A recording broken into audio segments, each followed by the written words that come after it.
خالد نے کہا نہید، زہرا جاؤ، قلعے کے باہر تمہارا کوئی کام نہیں۔ ناصر الدین نے اس کی تائید کی۔ محمد بن قاسم نے مڑ کر ان کی طرف دیکھا اور کہا میں تمہارے جذبہ جہاد کی داد دیتا ہوں، لیکن تم قلعہ کی حفاظت کے لیے سپاہیوں کا ساتھ دے کر ہماری مدد کر سکتی ہو۔ قوم کے بہادر ماؤں کا دودھ خون سے زیادہ قیمتی ہے۔ نازک وقت آنے پر وہ گھر کی چار دیواری کو گرتی ہوئی قوم کے لیے آخری قلعہ بنا سکتی ہیں۔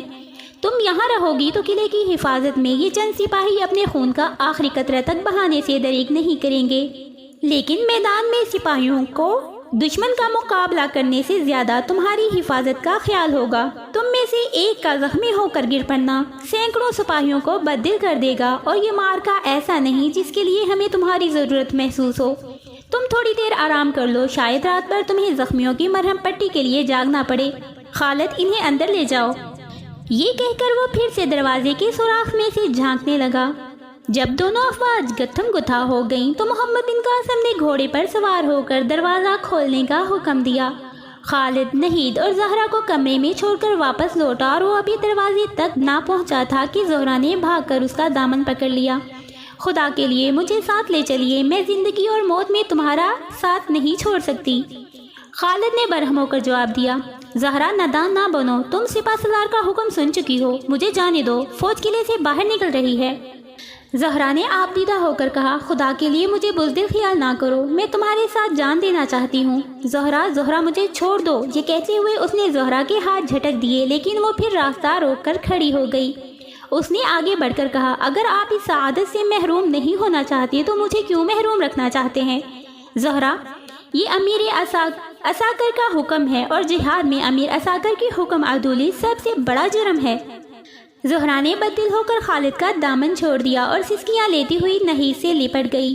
خالد بھاگتا ہوا دروازے تک پہنچا۔ سپاہی جا چکے تھے اور دروازہ بند تھا۔ خالد نے پہرے دار سے دروازہ کھولنے کے لیے کہا، لیکن اس نے جواب دیا، جب تک باہر سے سپہ سالار کا حکم نہ آئے میں دروازہ نہیں کھول سکتا۔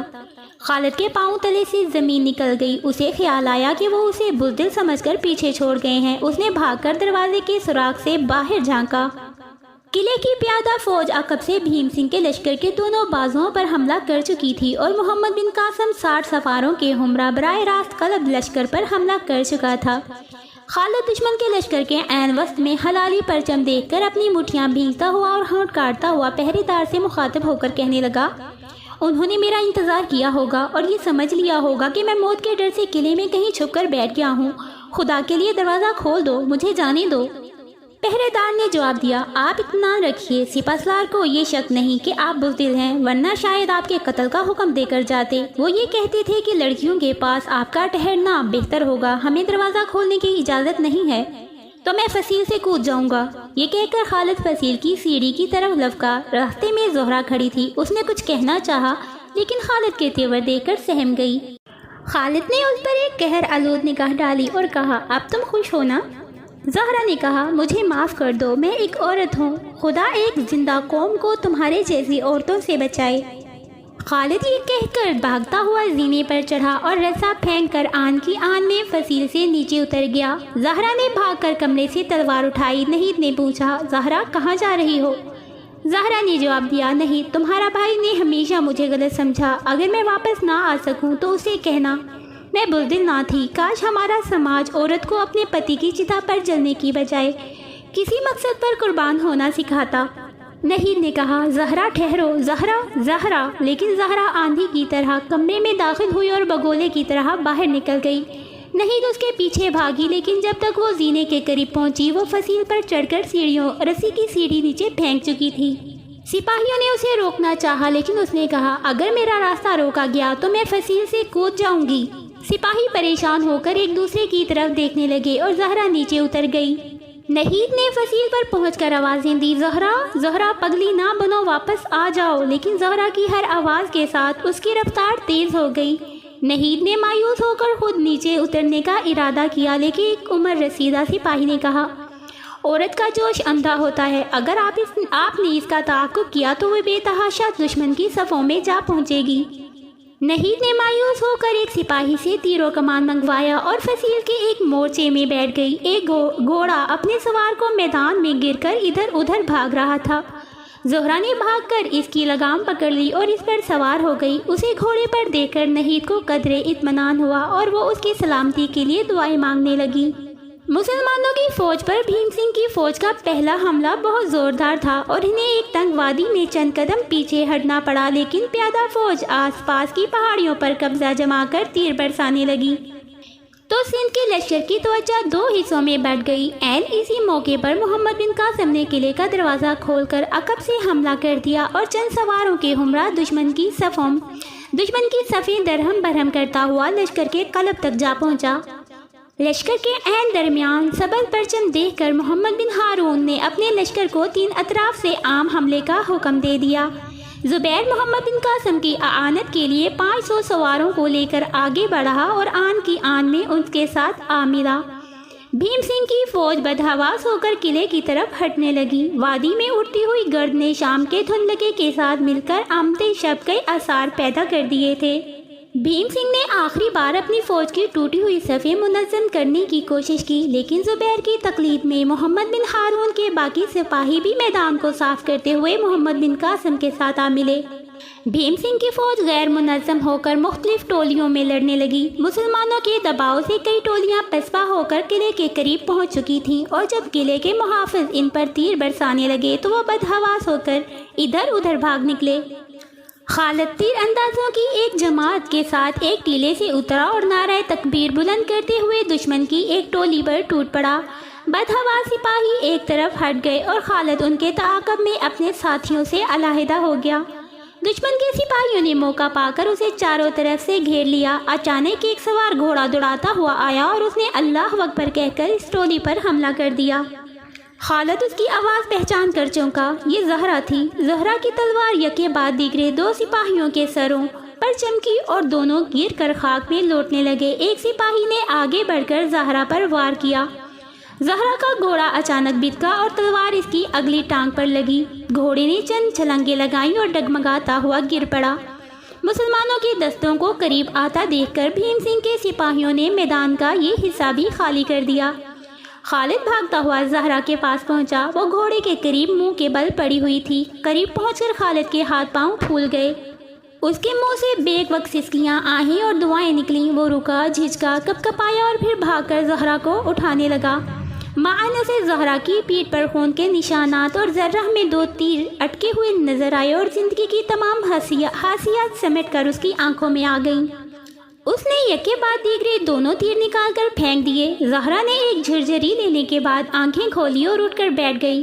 خالد نے چاند کی ہلکی اور پھیکی روشنی میں اس کا زرد چہرہ دیکھ کر کہا، تمہیں تکلیف تو نہیں؟ اس کے ہونٹوں پر فاتحانہ مسکراہٹ کھیل رہی تھی۔ اس نے کہا، نہیں، میں نے ان تیروں کو محسوس ہی نہیں کیا۔ گھوڑے سے گرنے کے بعد میرا سر چکرایا گیا تھا۔ میں بالکل ٹھیک ہوں۔ میدان کا کیا حال ہے؟ میدان خالی ہو چکا ہے۔ خدا نے ہمیں فتح دی ہے، لیکن نہید کہاں ہے؟ وہ قلعہ میں ہے۔ میں آپ سے ایک بات پوچھنا چاہتی ہوں۔ وہ کیا؟ آپ مجھ سے خفا تو نہیں؟ اوہ زہرا، مجھے نادم نہ کرو۔ مجھے اپنی سخت کلامی کا بہت افسوس ہے۔ وہ بولی، نہیں، میں غلطی پر تھی۔ مجھے ڈر تھا کہ آپ شاید واپس نہ آئیں، لیکن آج میں دیکھ چکی ہوں کہ انسان اپنی موت کے معین وقت سے پہلے نہیں مرتا۔ میں تیروں کی بارش میں سے گزر کر میدان تک پہنچی، لیکن میں نے محسوس کیا کہ قدرت کا زبردست ہاتھ میری حفاظت کر رہا ہے۔ مسلمانوں کی فوج فتح کے نعرے لگاتی ہوئی قلعے کے دروازے کے سامنے جمع ہو رہی تھی۔ خالد نے کہا، چلو زہرا، نہید بہت پریشان ہوگی۔ زہرا نے اٹھ کر خالد کے ساتھ چند قدم اٹھائے، لیکن اسے چکر آیا اور وہ ڈگمگاتی ہوئی زمین پر بیٹھ گئی۔ اس نے خالد سے پانی مانگا اور خالد نے ایک گرے ہوئے سپاہی کی چھاگل اتار کر اس کے منہ سے لگا دی۔ زہرا پانی کے چند گھونٹ پی کر اٹھ بیٹھی۔ خالد نے کہا، زہرا، میں تمہیں اٹھا لوں؟ خون بہہ جانے سے تم بہت زیادہ کمزور ہو چکی ہو۔ زہرا نے کہا، نہیں، مجھے پیاس کی وجہ سے چکر آ گیا تھا۔ مجھے فقط آپ کے سہارے کی ضرورت ہے۔ خالد نے اسے اپنے بازو کا سہارا دیا اور آہستہ آہستہ اس کے ساتھ چلنے لگی۔ چند قدم چلنے کے بعد اسے ناصر الدین کی آواز سنائی دی، زہرا، اور اس نے خالد سے کہا، بھائی مجھے تلاش کر رہا ہے، اسے آواز دو۔ خالد نے بلند آواز میں کہا، زہرا میرے پاس ہے، اس طرف۔ ناصر الدین، زبیر اور نہید تیزی سے چلتے ہوئے ان کے قریب پہنچے۔ نہید نے بھاگ کر زہرا کو گلے لگاتے ہوئے کہا، زہرا، زہرا میری بہن تم کیسی ہو؟ اس نے جواب دیا میں بالکل ٹھیک ہوں، لیکن نہید نے اپنی انگلیوں پر نمی محسوس کرتے ہوئے اس کی پیٹھ پر ہاتھ پھیرا اور چونک کر کہا زہرا تم زخمی ہو؟ بھائی ناصر الدین اسے قلعے کے اندر لے چلو۔ ناصر الدین نے آگے بڑھ کر زہرا کو اٹھانے کی کوشش کی، لیکن اس نے کہا بھیا میں بالکل ٹھیک ہوں، میں چل سکتی ہوں۔ اور یہ کون ہے؟ بھیا زبیر، مجھے معاف کرنا، میں پہچان نہ سکی۔ زبیر نے کہا ننی بہن تم اپنے بھائیوں کو بہت پریشان کرتی ہو، اب چلو ہمیں تمہاری مرہم پٹی کرنی چاہیے۔ چند قدم چلنے کے بعد انہیں سعد نظر آیا، وہ جھک جھک کر میدان میں پڑی ہوئی لاشیں دیکھ رہا تھا۔ خالد نے اسے آواز دی چاچا کسے ڈھونڈ رہے ہو؟ ہم اس طرف ہیں۔ وہ بھاگتا ہوا ان کے قریب آیا اور بے قرار ہو کر پوچھا میرے بیٹے، میری بیٹی تم کہاں تھے؟ خالد نے ہنستے ہوئے جواب دیا ہم آپ کو تلاش کر رہے تھے۔ تم مجھے تلاش کر رہے تھے؟ چور کہیں کے! نہید سے پوچھو میں کس قدر پریشان تھا۔ نہید نے کہا یہ تمہارے لیے بہت پریشان تھے، ہم نے میدان کا صرف ایک چکر لگایا اور یہ شاید 3-4 چکر لگا چکے ہیں۔ سعد نے کہا صرف اسی میدان میں نہیں، میں تو آس پاس کے تمام پہاڑیوں پر بھی خوار ہو کر آیا ہوں، تم نے آواز نہ دی ہوتی تو میرا تو گلا بھی بیٹھ گیا تھا۔ خالد نے کہا میں نے آپ کی آواز نہیں سنی ورنہ میں ضرور جواب دیتا۔ سعد نے کہا ان زخمیوں کی چیخو پکار میں کسی کی آواز سنائی بھی کب دیتی۔ یہ لوگ باتیں کرتے کرتے قلعے کے دروازے کے قریب پہنچے تو نہید آہستہ سعد کے کان میں کچھ کہا اور وہ چند بار سر ہلانے کے بعد ناصر الدین سے مخاطب ہوا میں علیحدگی میں آپ کے ساتھ ایک بات کرنا چاہتا ہوں۔ ناصر الدین نے اس کے ساتھ چند قدم چلنے کے بعد رک کر کہا کہیے کیا ارشاد ہے؟ سعد نے آس پاس جمع ہونے والے سپاہیوں کی طرف دیکھتے ہوئے جواب دیا یہاں نہیں، یہاں بہت سے لوگ ہیں۔ ناصر الدین نے کہا بہت اچھا، جہاں چاہو لے چلو۔ قلعے کے دروازے سے کوئی 500 قدم دور جا کر سعد نے ایک پتھر پر بیٹھتے ہوئے کہا آپ بھی بیٹھ جائیں۔ ناصر الدین اس کے سامنے دوسرے پتھر پر بیٹھ گیا۔ سعد نے کہا پہلے آپ یہ وعدہ کریں کہ آپ میری بات سن کر میرا سر پھوڑنے کے لیے تیار نہیں ہو جائیں گے۔ ناصر الدین نے جواب دیا اگر کوئی سر پھوڑنے والی بات ہوتی تو میں ضرور پھوڑوں گا۔ سعد نے کچھ دیر سوچنے کے بعد کہا بات تو ایسی کوئی نہیں، لیکن پرائے ہاتھوں کا کیا اعتبار؟ اچھا میں کہہ دیتا ہوں، بات یہ ہے کہ مایا نہیں مایا نہیں، زہرا آپ کی بہن ہے اور میرے لیے وہ بھی بیٹی سے کم نہیں۔ خالد بھی مجھے بہت عزیز ہے، بالکل اپنے بیٹے کی طرح، اور اس سے آگے میری سمجھ میں نہیں آتا کہ میں کیا کہوں۔ مجھے ڈر ہے کہ آپ خفا ہو جائیں گے۔ ناصر الدین نے کہا میں سمجھ گیا، تم یہ کہنا چاہتے ہو کہ خالد اور زہرا کی شادی کر دی جائے؟ ہاں خدا تمہارا بھلا کرے، میں یہی کہنا چاہتا تھا، بس اسی بات کے لیے مجھے یہاں گھسیٹ کر لائے ہو۔ سعد نے جواب دیا مجھے یہ خیال تھا کہ اگر آپ بگڑ کر میری داڑھی نوچنے پر آمادہ ہو جائیں تو دوسرے ہمارا تماشا نہ دیکھیں۔ ناصر الدین نے جواب دیا میں حیران ہوں کہ آپ نے مجھے اس قدر برا خیال کیا۔ مجھے گنگو سے نفرت تھی، لیکن سعد کے لیے میرے دل میں وہی عزت ہے جو ایک راجپوت کے دل میں اپنے باپ کے لیے ہونی چاہیے۔ آپ جس وقت چاہیں ان سے شادی کرا سکتے ہیں۔ سعد نے کہا میں تو چاہتا ہوں کہ ابھی ہو جائے، لیکن زہرا زخمی ہے۔ سعد نے چونک کر سوال کیا زہرا زخمی ہے؟ مجھے کسی نے کیوں نہیں بتایا؟ چلو چلیں۔ ناصر الدین نے اسے تسلی دیتے ہوئے کہا گھبرانے کی کوئی بات نہیں، اس کے زخم معمولی ہیں۔